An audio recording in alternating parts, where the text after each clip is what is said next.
এই সরস্বতী পূজা তো পেরিয়ে গেল, তো সরস্বতী পূজায় যে আমি যে সেটআপটা চালাচ্ছিলাম, তো সেই সেটআপটার সম্পূর্ণ ভিডিও শো করছি আপনাদের সকলের সঙ্গে। তো আপনারা দেখতে পাচ্ছেন এই সেটআপটা সম্পূর্ণ আমার রেডি করা সেটআপ। তো দেখতে পাচ্ছেন উপরে দুটো 3 বারও আছে এবং নিচে দুটো সিঙ্গেল বারও আছে এবং তার নিচে একটা ডবল 15 আছে। তো ডবল 15তে পিওরিও 300 ওয়াট করে স্পিকার আছে। এছাড়া হচ্ছে উপরের যে সিঙ্গেল বারোগুলোতে ডেজ কোম্পানির 400 ওয়াট স্পিকার আছে এবং তার উপরে আছে 100 করে আছে হাউজার।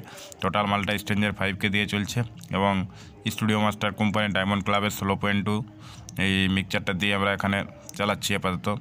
সাউন্ড টেস্টিংটা আপনাদের সকলের সঙ্গে শোনাবো। এছাড়া আমাদের সাধারণত সেরকম ডিজে গান কোনো বাজাইনি আমরা, তো ঝুমর গানের উপরে আমাদের বেশিরভাগ সাউন্ড টেস্টিং হয়। ঝুমর গানেই আমাদের এখানে বেশি চালু, সেই জন্য আমরা ঝুমর গান দিয়ে আপনাদেরকে টেস্টিং ভিডিওটা শোনাবো। তো এই পুরো সেটআপটা অ্যাকচুয়ালি স্ট্রেঞ্জার 5K এক চ্যানেলে চলছে। তো একটা চ্যানেল দিয়ে আপাতত চালাচ্ছি। লোডটা এখানে একটু কম আছে, আমাদের 600, 800, 1400 প্লাস হচ্ছে এদিকে 600, মানে টোটাল 2000 লোড হচ্ছে। 2000 লোড আমরা স্ট্রেঞ্জার কোম্পানির 5K একটা চ্যানেল দিয়েই চালাচ্ছি আপাতত। সাউন্ডের কোনো অসুবিধা হয় না। তো সাউন্ড কোয়ালিটিটা কেমন হচ্ছে চলুন একবার দেখে নেওয়া যাক তাহলে।